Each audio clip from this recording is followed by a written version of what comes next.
तो हम यहाँ पर इतना पढ़ चुके हैं कि किसी भी फंक्शन को जो टेलर्स थ्योरम की हाइपोथेसिस को सेटिस्फाई करता है उसको अप्रॉक्सीमेट कैसे करते हैं। और हमने ये भी पढ़ा था कि टेलर्स थ्योरम की जो सिग्निफिकेंस है वो हमें ये भी बता देती है कि एक अपर बाउंड अगर हमें पता है, जिसको हम रिमाइंडर टर्म के लिए बाउंड कह रहे हैं, अगर हमें वो पता है तो हम ये भी बता सकते हैं कि जो पॉलिनोमियल अप्रोक्सीमेशन है उसकी कितनी टर्म्स रिक्वायर्ड होगी। तो इस प्रॉब्लम की हेल्प से हम ये समझेंगे कि अगर हमें बाउंड पता है, एक्यूरेसी बाउंड, तो हम ये कैसे बताएंगे कि उसकी कितने टर्म्स की हमें ज़रूरत होगी। तो मेरी स्क्रीन पर यहाँ पर प्रॉब्लम है, how many terms in the series need to be compute ln2 यानी कि log2 with accuracy of up to 10 raise to the power -6। तो मैं प्रॉब्लम को हाईलाइट कर देता हूँ, यहाँ पर आपको प्रॉब्लम हाईलाइटेड हो गई है।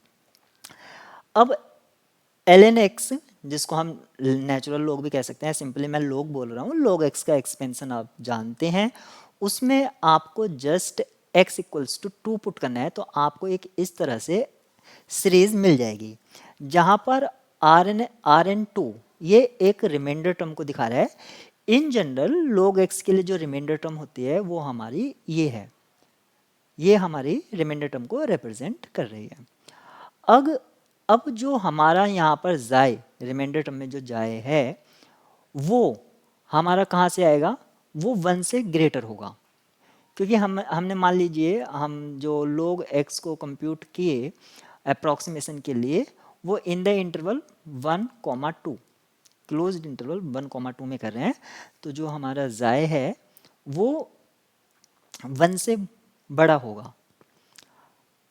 तो जब जाय 1 से बड़ा होगा तो जाय का जो रेसिप्रोकल होगा वो 1 से लेस होगा, यानी कि जाय की पावर आप माइनस कर दें, यानी कि जाय raise to the power -n+1, अगर ये करेंगे तो 1 से लेस होगा।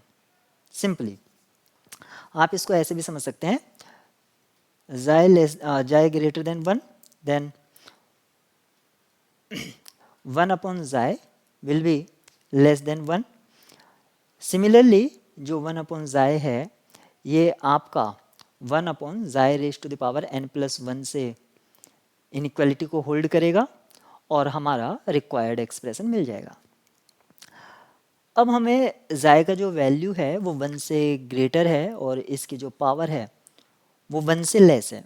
तो क्योंकि हम मोड ले रहे हैं, 1 से लेस का मीनिंग है कि हमें तो एक अप्रॉक्सीमेशन दे रखा है जो कि है 10, सॉरी हमें तो एक बाउंड दे रखा है जो 10 रेज टू द पावर -6 से हमें कम चाहिए। क्योंकि मैं जो हूँ मोड ले रहा हूँ बाउंड के लिए, तो क्योंकि 1 से लेस है तो नेगेटिव आप समझ सकते हैं, वेरी लेस क्वांटिटी, आप इसको नेगलेक्ट कर सकते हैं।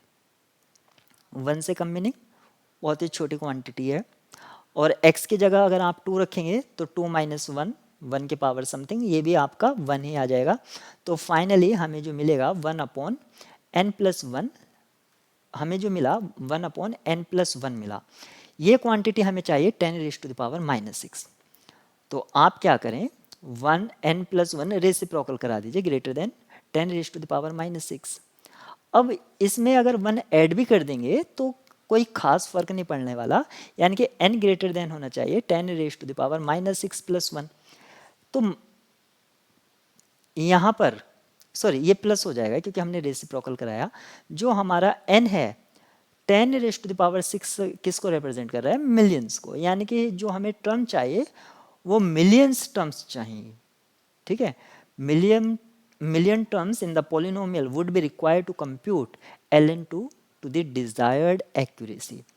तो मिलियन टर्म्स चाहिए, तो आप ये समझ सकते हैं कि कंप्यूटर कितना एफिशिएंट होना चाहिए इसको कंप्यूट करने के लिए। तो आपने यहाँ पर पढ़ा कि अगर हमें रिमाइंडर टर्म की हेल्प से एक बाउंड दे रखा है तो हम ये भी बता सकते हैं कि हमें कितने टर्म्स का पॉलिनोमियल रिक्वायर्ड होगा जो फंक्शन है उसको अप्रॉक्सीमेट करने के लिए।